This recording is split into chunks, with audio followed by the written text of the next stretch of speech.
முருகனின் அருளை பெற வேண்டும், முருகனின் அருளால் துன்பங்கள் நீங்க வேண்டும் என்று நினைத்து முருகனை வழிபடுகிறோம்.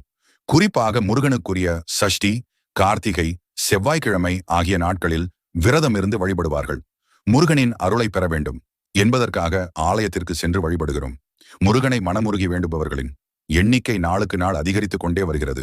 ஆனால் இந்த மாதிரி வேண்டாமலே முருகனின் அருள் கிடைக்கும் 7 ராசிக்காரர்கள் இருக்கிறார்கள்.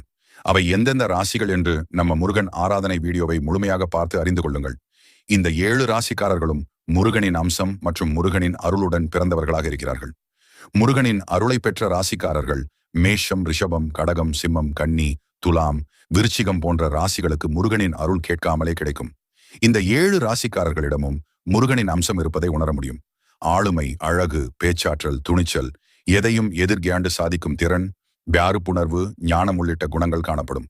இந்த 7 ராசிக்காரர்களும் முருகனுக்குரிய நாட்களில் வணங்குவது